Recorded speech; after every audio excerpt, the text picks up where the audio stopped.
So,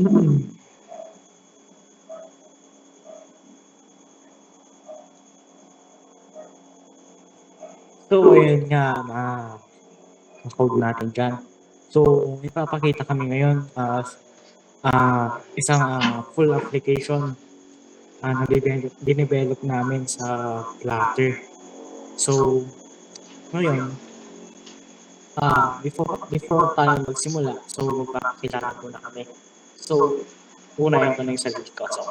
So, I am card analyst sa Minto, and I am the full stack developer of this application, and meet my designer is also Mark Bintura. So siya ang nag-design ng application namin nito. Siya yung gumawa ng mga features, and then yung mga uniqueness, ng mga creativity ng mga features ng application namin. So, before that, let's proceed na tayo sa in development. So, ngayon, so dito, so hintayin na natin yan. So, ayan na yung develop ng application. So, makita nyo, dumaan yung isang page na splash screen. So, yan. So, dito yung code ng mga bawat features dito. So, ayan. So, the code, and then the code ng splash screen, and then the code of selection page. So dito, papakita namin dito sa inyo kapag katapos ng splash screen, also pupunta talaga yan sa selection page for if you are a user, so pwede mo yan click. So may mga reminders din naman dyan sa baba na makita natin.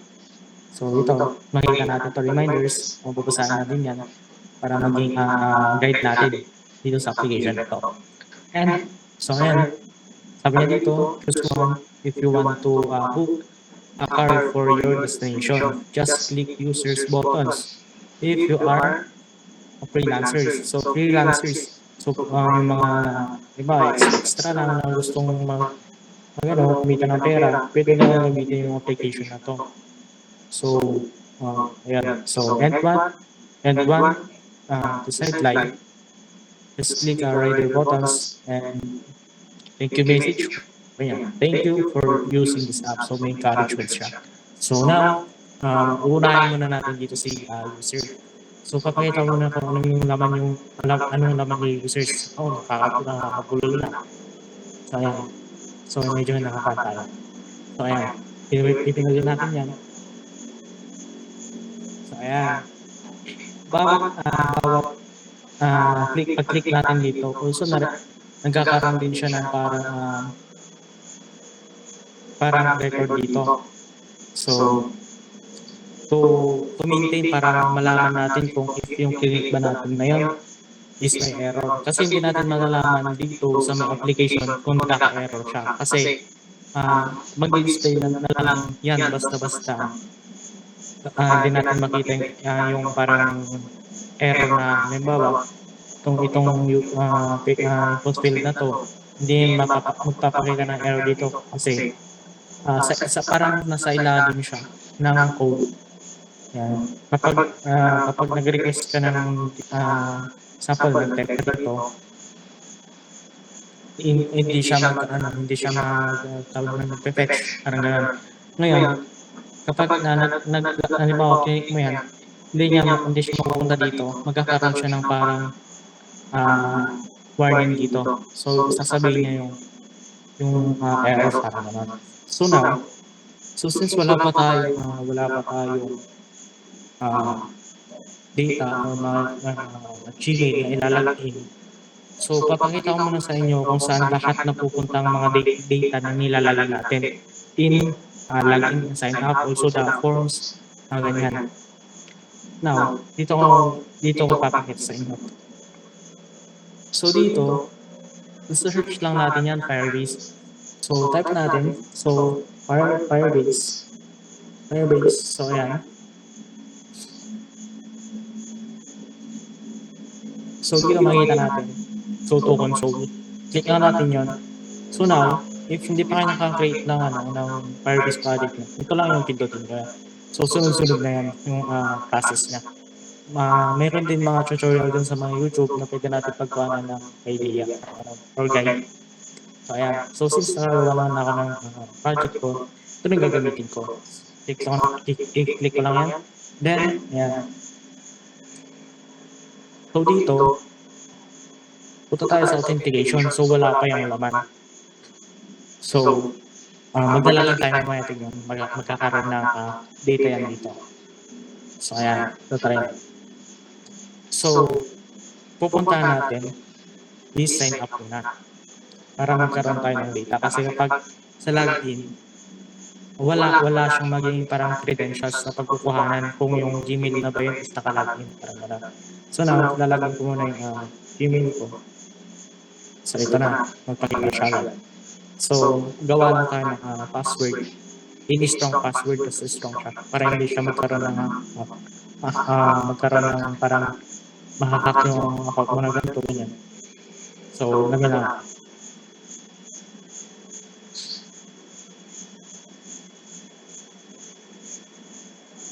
Okay lang, parang ito.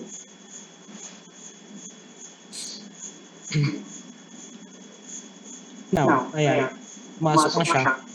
So, kailangan muna natin verify dun sa may Gmail natin. So, may verification pa yan if this Gmail is active, parang gano'n. O active siya. If hindi siya active, hindi magsasend yung verification dun sa may Gmail mo. So, kailangan natin to para malaman natin kung active ba yung Gmail. Kasi pag hindi active yan, magkakaroon na ng error dito sa may application. Parang gano'n. So now, papakita ko rin muna sa inyo lahat ng transaction natin doon kanina, yung mga pinipindot natin dito. So dito yan napupunta. So yun yung sabi ko kanina, if may error, hindi nakikita sa may mismong Ramit app. So yan.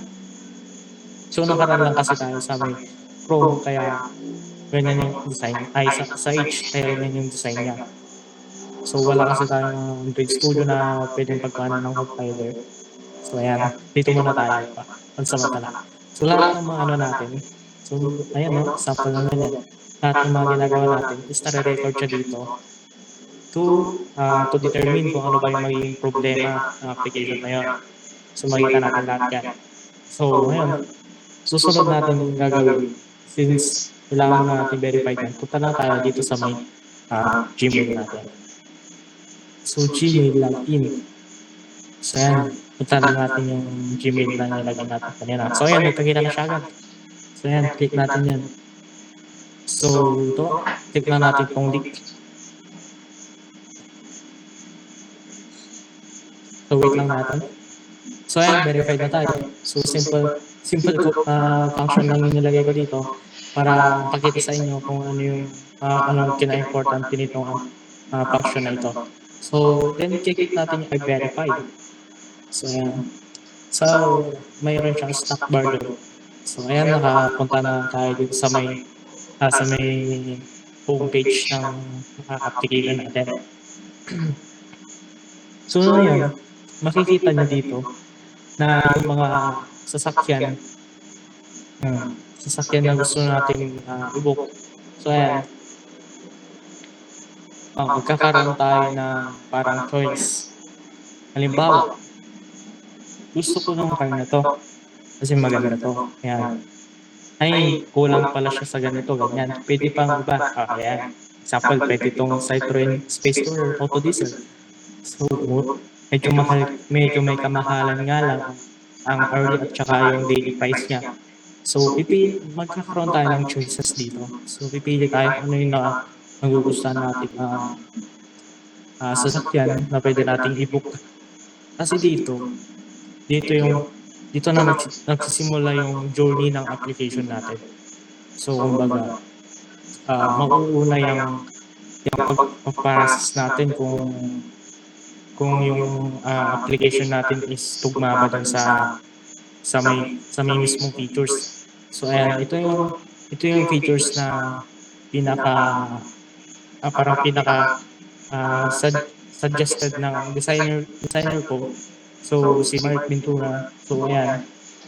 Ito yung ginawa ko para maging maganda. So, ayan. Nakita natin dito yung mga specific features niya. So yung mga people, mga ganyan, yan, dyan na lahat. Titignan na lang natin yan. So now, ang pupuntahan natin is i-click natin itong book if may napili na tayo kotse. So ayan, tignan natin yan. So ngayon, meron tayong fill upan dito. So isang form. Pero, itong promo code is if mayroon tayong parang may bonuses ngayong taon na to. So month of first month ng January, parang ganun. Oh, pupunta lang tayo dito sa may profile. Kasi nandito yung isang features na pwede natin pagkuhanan ng code about doon sa promo code na yon. Example dito, mayroon siyang free food code. So, ang gagawin lang natin dito, i-climb lang natin yan. So, ayan. So, mayroon na siyang code na binibigay. So, mayroon siyang expiry time. So, ilalagay natin yan. So, would you like 7K?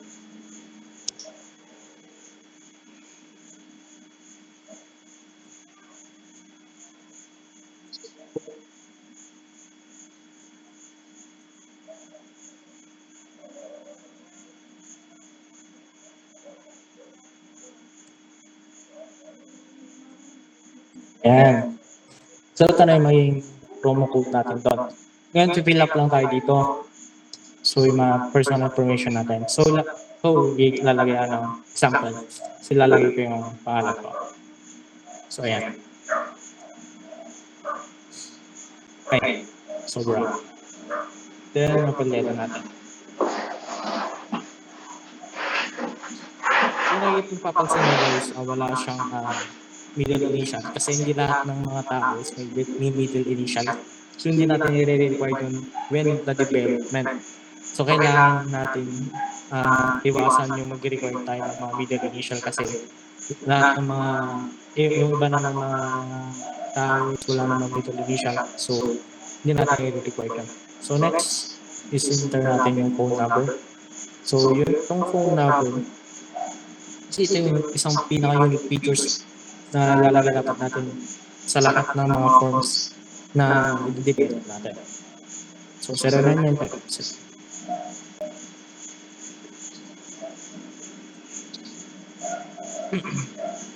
So, dito naman sa address. Itong lalagay natin address dito is yung address kung saan tayo nakatira. Kasi dito, if may ever man na may nakalimutan tayo dito sa loob ng van, pwede tayong kontakin at pwede tayong puntahan kung sakali man. So, ayun. Halimbawa, naiwan natin yung files doon sa van. Ngayon, nakita ng driver, ngayon gusto niya balik. Tatawagan ka niya at pwede ka niyang puntahan doon sa address na binigay mo.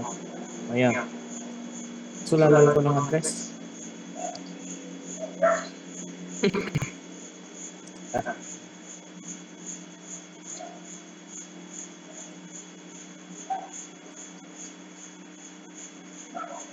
So, example lang to, address natin.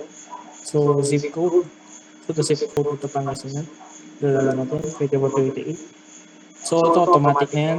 Nagpe-fetch na yan. And then, din natin mababag yan kasi sa may code niya is naka-read-only lang yan. Ganon din dito sa may image kasi naka-fetch lang siya. Kukunin niya yung parang yung nilagay natin kanina is iti-fetch siya dyan. So, ayan. So, pick application naman tayo. So, dito, ilalagay natin kung saan tayo pipick upin. Example, pipick upin tayo dun sa may annex, sa may Magic Mall dito sa Urdaneta. So, lalagay lang natin yung location natin doon. Yan. Pero yung paglagay natin ng location dito is like just message. Para, halimbawa, ganito.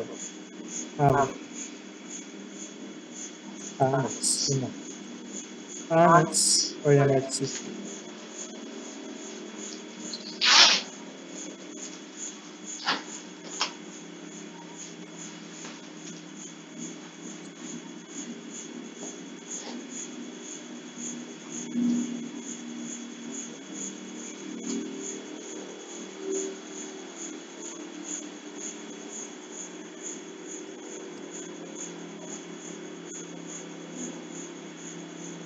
So, ayan. So, ayun, parang message lang siya. So, annex or another city, Pangasinan. So, landmark, Old City Hall. So, ayan. So, the next, pipin mo na, susunod na pipindutin natin is the pick up date. Itong pick up date naman natin is kung anong oras tayo at kailan tayo pick upin doon sa sinet nating location. So, paglalagay ko lang dito is yung time na yun. Example lang naman natin para may pakita sa inyo yung features ng application. So, dito, halimbawa, yung location natin. So, ayan. Ngayon, pupunta tayo dun sa, halimbawa dun sa Baguio. So, parang bukas pa tayo makakarating yan. So, yun yung ilalagay natin dito. Kasi napaka-importante din itong drop date kasi dito na rin natin malalaman kung para hindi tayo malate, para malaman din ng driver kung anong oras tayo ibababa. Ganun. Set lang ang date. So, example nito, 12 noon. 12 p.m. pala. Sorry, sir.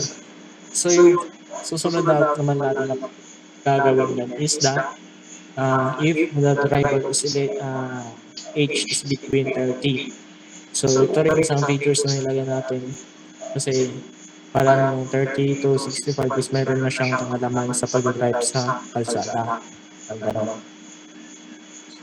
So, next, yung payment method natin, if cash or Gcash, so ito lang available na nilagay natin kasi para mawasan natin yung parang pagkakaroon ng problema sa mga bank accounts. So, ayan, since meron na rin tayong promo code, so, pipindutin na natin calculate price kung ilan yung magiging price natin doon sa sinet nating date and time. So, ayun, umabot siya ng 6,400 pesos. So, napakalaki. Kasi, ito sa isang araw na yan, so, yung early natin dito ata is, guess 1,000 or 1,200. So, ayan, parang gano'n. So, mag-a-add lang siya ng time and then mag-a-add siya ng daily. So, sa isang araw, sabihin na natin doon sa nilagay natin kanina is 4,000. So, parang gano'n. So, nagka-come siya. So, sasubmit na natin yung booking. Ayan.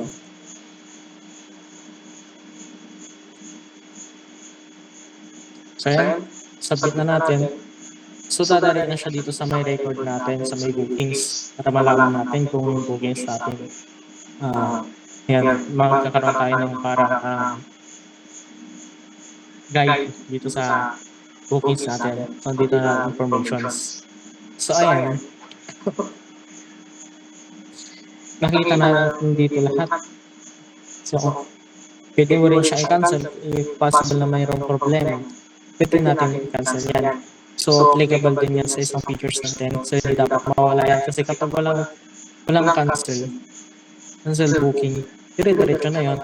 Tapos, magkaroon ka ng problema, umalis ka na sa pick-up location nyo, walang mangyayari. Magkakaroon pa rin yung record mo. Tapos, kailangan mo pa rin bayaran yung price at saka yung parang transaction na nangyari. Kasi syempre, isang araw, yung driver na binook mo is para nasayang yung isang araw niya, parang gano'n. Kailangan bayaran. Kaya kailangan meron tayong function na to para maiwasan yung panghihinayang, parang gano'n. So dito, wala pa tayong drivers. Kasi hindi pa yan na-approve. So pending pa tayo. So now, susunod ipapakita muna sa inyo is profile. So dito, nakita natin dito is para simple lang siya. Simple lang. So dito yung Gmail natin na nilalagyan kanina is mag-fetch na rin siya dyan. So ayan, mayroon tayong features na redeem code, may history, contact us, about us, and logout. So isa-isayin natin yan. Mauna muna tayo dito sa may profile. So dito, pwede natin itong palitan. So try natin.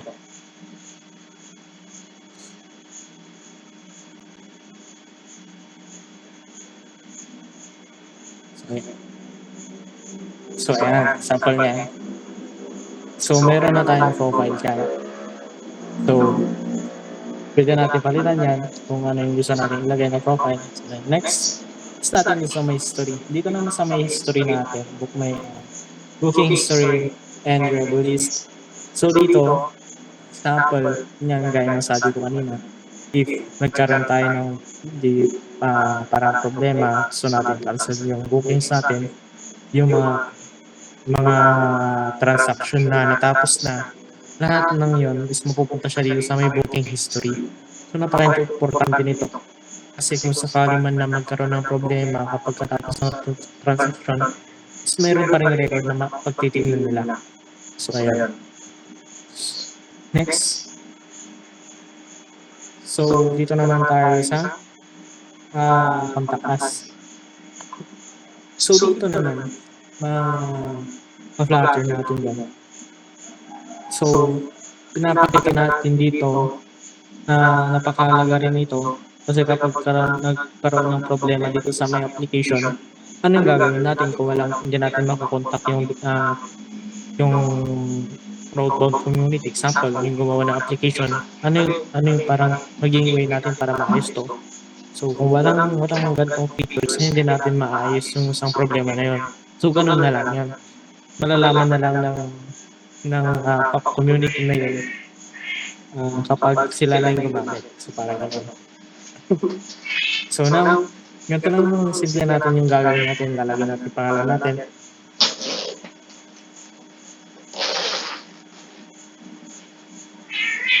Oh. So, ayan, email natin. So, dito mag-another email ako. So, phone number, same pa rin.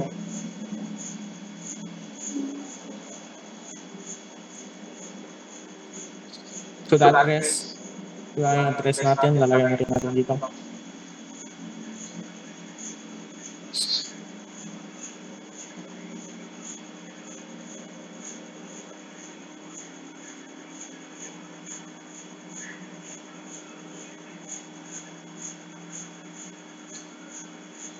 So, ayan. So, dito, yung mga nilagay natin dito, so yung pangalan, personal information natin, credentials, then Gmail natin. Kumbaga, nagkaroon ng feedback doon sa may message natin. So, pwede na nilang send dito sa Gmail natin or pwede tayong tawagan. If ever na yung problem natin is meron ng solution. So, ayan. So, dito naman sa address. Bakit nga ba may address? So, ayan katanungan. Postcard, bakit nga ba may address? Hindi naman na kailangan sa contact us yan. Yes, hindi na kailangan. Pero nilagay ko kasi the features nito is napaka-importante rin dito sa application namin. So, dito, example, doon sa may transaction. Ngayon, yung pinili mo is Gcash, yung transaction, yung payment history. Ngayon, nabigay mo na yung bayad, nasabit mo na yung booking, ngayon tinakbuhan ka ng rider. Ngayon, saan ka pupunta? Magre-report ka sa police, magre-report ka sa NBI, magre-report ka sa cybersecurity, mga ganyan. So, ito yung napakahalaga na rin dito para yung nireport natin dito is pwede tayong puntahan doon sa location natin or saan man tayo nakatira para makausap tayo at makaroon tayo ng para matulungan tayo ng isang community na to. Example, yung roadbound community, pwede tayong tulungan, pupuntahan tayo dun sa kausapin tayo at doon tayo makakaroon ng way para maayos yung problema na yun. Sila na yung parang tutulong sa atin. Kaya meron tong address na nilagay namin dito na features niya. So, hindi naman kasi sapat yung phone number at saka yung email lang kasi malay natin yung phone number natin is nawala yung SIM card. Paano tayo kontakin? Paano pag sa Gmail natin is hindi natin ma-open yung Gmail natin? Ano yung mangyayari? So, the best way is nalagay na lang natin yung address natin dyan para mahanap tayo. Pwede tayong hanapin yung sa barangay hall. So, pwede sila mag-phone file doon na paano tayo, saan tayo nakatira, parang gano'n, para matulungan tayo sa problema natin yan. So, ayun. So, lalagay mo yung message dito. Example, I can't, oops, can't book, wait lang, can't book. So, ayan, please help me to fix that error.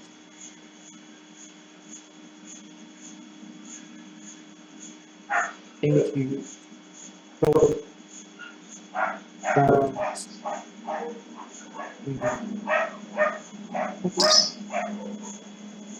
so ayan, pag may message tayo, kailangan natin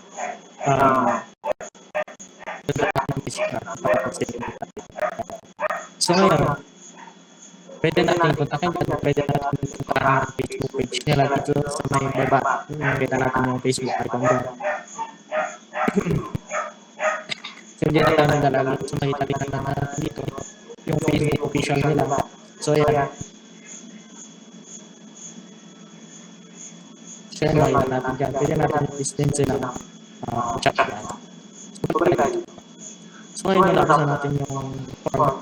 So sunodin na lang natin yan. Ngayon, successful booking. Ay, successful. Pagpatas pala. Sorry.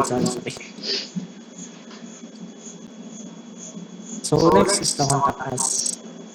So dito makita rin natin mga wrapper yan. Apply natin yan. So the purposes of this application, so dito na rin nakalagay dito yung message natin dyan.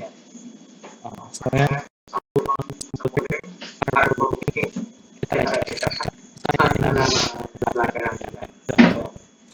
So basically,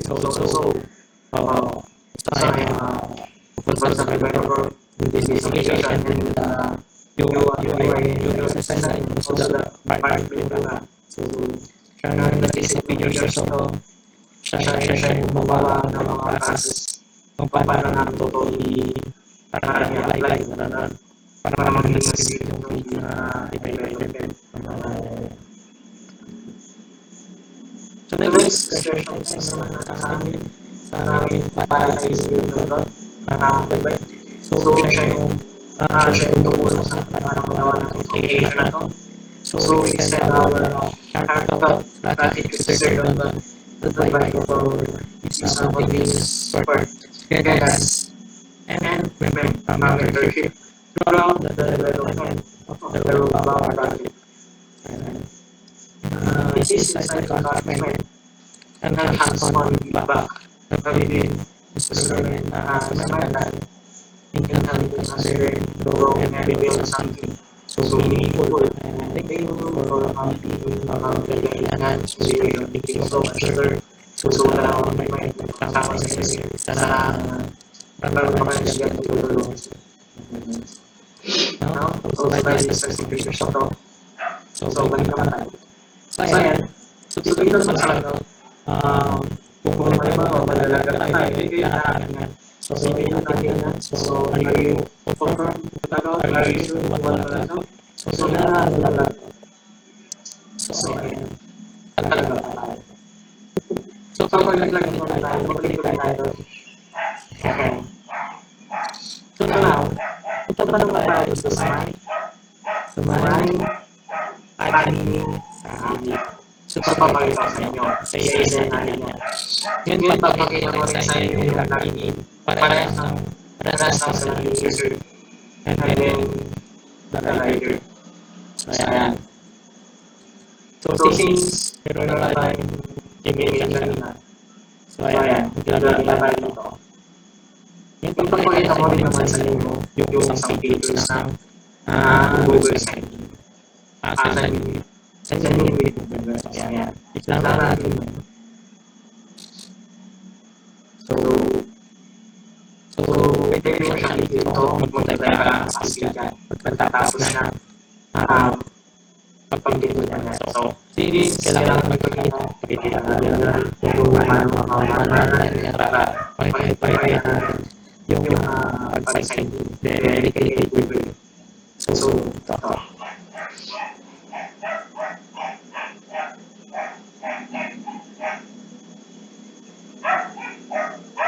Well, lagay ko lang yung pwede na nilagay yung nag-ibigay lang. Direct na natin yun. So, ayan. So, tapos papasok tayo sa interview process. Lagyan na natin sa natin.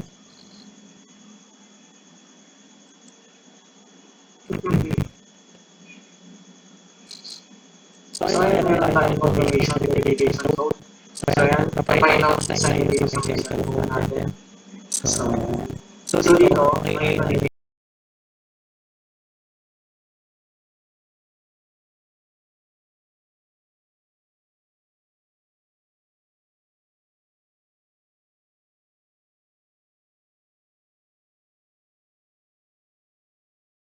ma-verify yung email IDs at ibigay sa atin.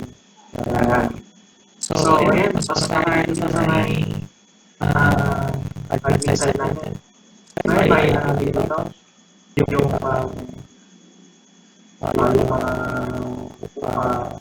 passengers natin. So, dito kasi ganito is pictures nito at yung lahat ng mga users, lahat ng mga players natin yan, magmamalang sila, bubuk lang sila, babaso sila sa sasakyan. And then, admin naman natin sa driver. So, kung ano yung gusto nila na mas malapit doon sa pupuntahan nila station, pwede nila na i-upload yun. So, bibigyan natin freelancers natin. So, hanggang ko lang pala ito yung tayo sa bilis ng internet. So ganito pala siya yan. Regular na lang. Pipiliin namin sila kung ano sa namin. So, ayan. So, pupunta na natin dito sa first step is punta tayo sa profile. Kailangan na natin mag-edit profile. So, edit na natin yung profile natin. So, dito naman lalagay yung sample profile. So, lalagay is pangalan sa inyo ko. So, repeat. Example lang ito. Para makita lang sa inyo yung pakita lang sa inyo Apple application to enter the pictures. So, nilagyan yan.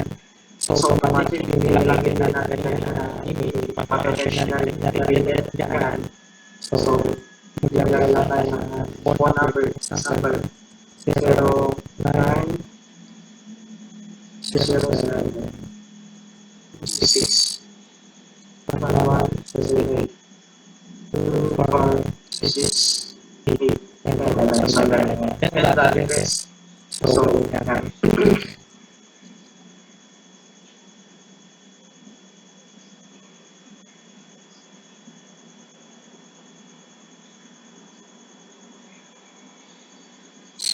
So, ayan ang address natin. So, driver license na nalalagay natin yung example. 3, 4, 5, 6. So, ayan ang example. Ganito vehicle na natin is ito. Malalagay na ba? Ganito vehicle model. So, lalagay ito sa iyo na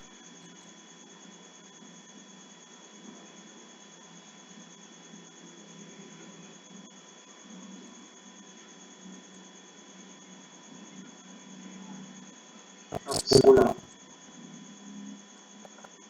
Tignan ang plate number natin.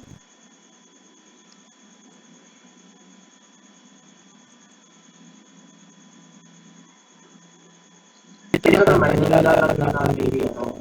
May ipot natin dito is mapapasok yan kung sa may photo of the system. So, para may record tayo dito.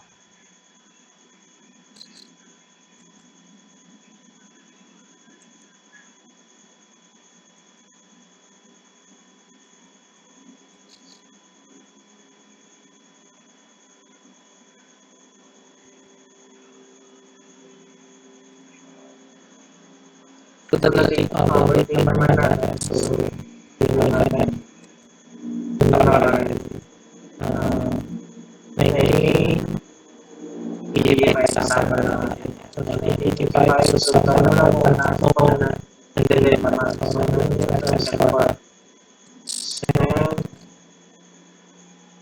so sa 18, so yeah. So since naman natin 18 na music.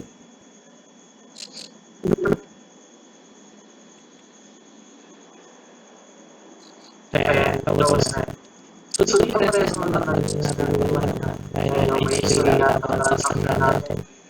Tapos na is mag-direct na siya mag-save sa history natin. So for direct na. Dito ang task. And then bababas na lang sa P1. Pero talaga is nag-laglag is relevant na naman sa may at 5 years. So, ngayon, so talaga tayo. So, since tayo na pick up ng form. So, ayan. So, kung napapansin mo, wala na dito sa price. Walang share yung application natin. Parang pwede lang na pinagamit nila na pwede nila lang pagkakaan. So, ayan. So, wala akong parang tawag ba nito? Parang wala siyang bayad. Ayan. Nakalimutan ko na same parang tawag doon. Yung main parang main malalim na word yung parang bayad ng gagamitin mo rin ako pag hihiramin mo itong bagay na to parang may kapalit parang yun. So dito sa flickers namin hindi parang free lang nila na magagamit. So ayan, since meron na tayong gusto ko itong parang karoon tayo ng idea parang ba ito? Pagdadalawang isip na parang gusto ko parang maganda tong i-book. So, i-book ko na to parang kung mag-i-scenario natin yan. So, pag sinayin natin itong approach, ano yung nangyayari? So, ayan, nawala siya dito. So, dito kasi lahat ng mga nag-book at ng mga users natin. So, dito lahat yan pumapasok. Sa inyo yung isa. So, ayan, pwede rin natin yung sa booking ID na. So, ayan. Tayo dito sa may bookings natin. So, ayan. Upload na natin yan. Then, the details. So, punta naman tayo dito sa may users natin. Pero bago yan, ipapakita ko rin muna sa inyo kung saan nga ba napupunta itong mga data natin ito. So, punta lang na dito sa parties. Kaya nasabi ko kanina. So, ayan. And, pressure lahat siya dito. So, may isa pa pala ako pakita sa inyo lahat ng mga transaction natin dito.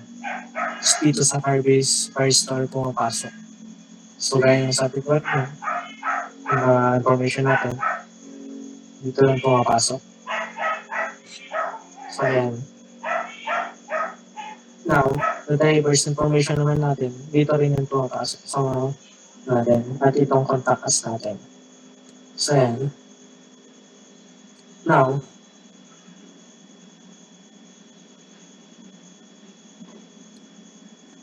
punta lang tayo dito sa may bookings natin. So, select na natin yung date. And then, so, yung status natin is approved na. So, makita na natin kung sino yung nag-approve sa atin. Si Mark Vitora pala yung nag-approve sa atin. So, ayan. So, active siya. So, yun. So, makita rin na natin kung mga details niya dyan. So, vehicle type, kung may vehicle type na ginagamit, then yung modern. Toyota Haze cargo. So, sakto yung book natin sa driver. So, ayan.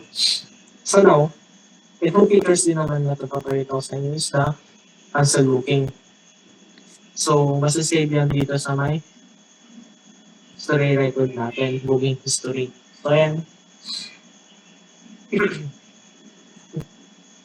So dito sa natin, button natin, split lang natin yan. Yan. Now, nagkaroon na siya ng function. So, nawala na siya dito. Kahit na napilo natin yan, wala na. So, wala na siyang Pilit na natin dito sa base pa rin natin. So, ayun. Nandito na yung kinasa natin kanina. So, andyan na lahat na ma-record. Pati yung driver na nag-book sa atin. So, ayan. So, dito naman, is pwede ko siyang i-follow or unfollow.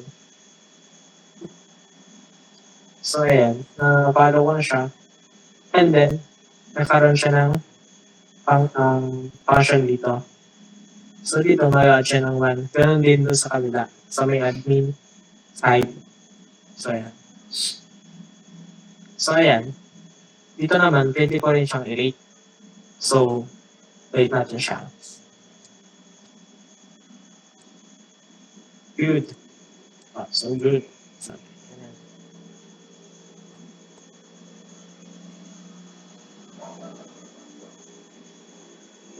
So, ayan. Dito is rating. Comments good. So, ayan.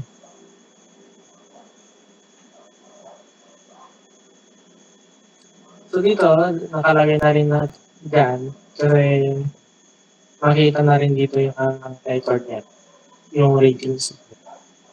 Then now, since tapos na lahat ng mga figures na ipakita ko rin naman na lahat sa inyo ng mga figures na calculation namin. So, dito, pinapakita namin dito sa operation namin na ito is parang lahat ng gustong kumita at lahat ng gustong gumamit o mapadali yung parang yung transportation nila. Pwede nila itong gamitin. Yung operation na natin.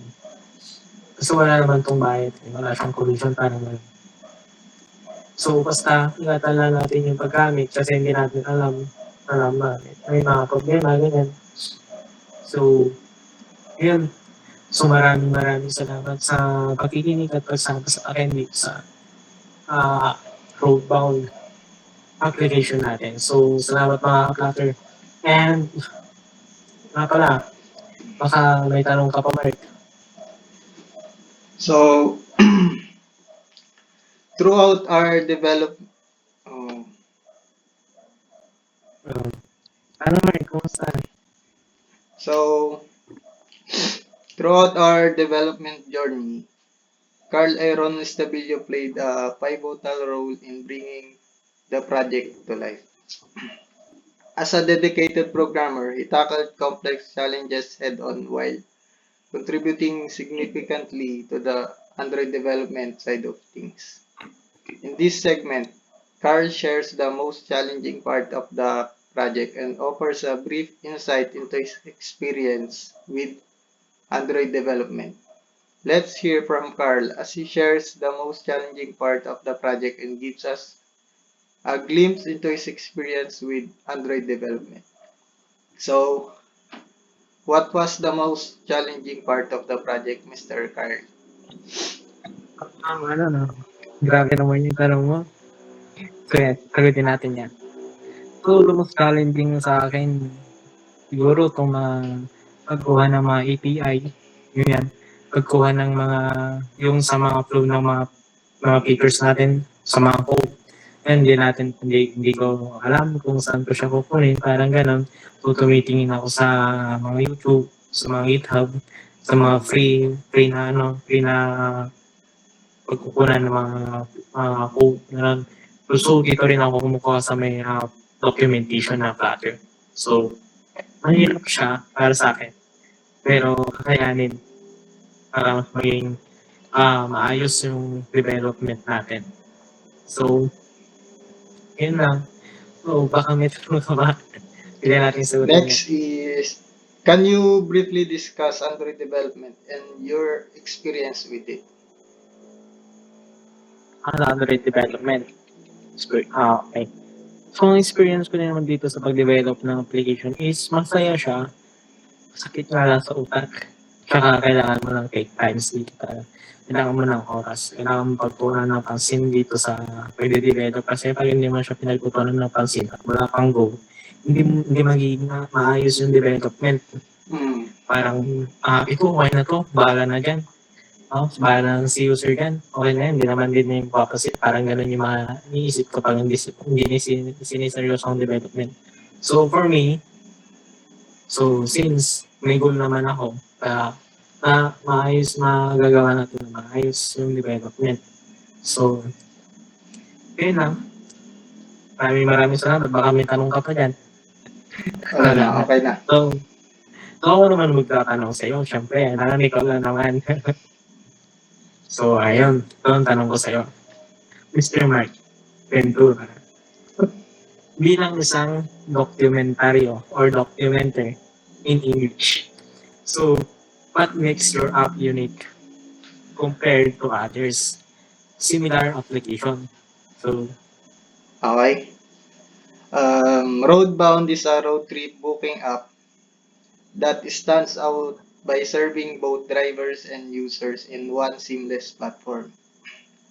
Unlike typical travel apps, it's built especially for road trip experiences, offering scenic route suggestions, real-time coordination, with features that encourages sharing itineraries, local tips and stops along the way. Roadbound turns every trip into a connected, adventure-driven journey. Okay. napakaganda naman pala. Kaya pala naging maayos yung ano natin, development at yung mga UI ng application natin. So, isang tanong ko pa sa'yo, Mark. So, bilang isang designer naman, so does your app design meet user needs? If yes, please explain how it addresses those needs. So, Yes. Roadbound meets user needs by combining flexibility, simplicity, and shared travel experiences in one seamless app. By supporting both drivers and passengers, it eliminates the need for separate platforms and streamlines the booking process. It focuses on road trips, allows user to customize routes with scenic stops, coordinate in real time with multiple vehicles, and perfect for remote adventures. Roadbound also fosters a sense of community through shared itineraries, local recommendations, and driver reviews, turning every trip into a personalized and connected journey. That's all. Thank you. thank you. Thank you, Mark. So, tapos na rin natin yung development natin and maraming salamat sa'yo. And maraming salamat din sa mga nanonood sa atin ngayon. Samahan kami ngayong araw na to. At magandang araw sa inyo lahat. Sana maging successful ulit ang aming development. So maraming salamat yung mga ka-partner natin dyan. Maraming salamat. Bye-bye.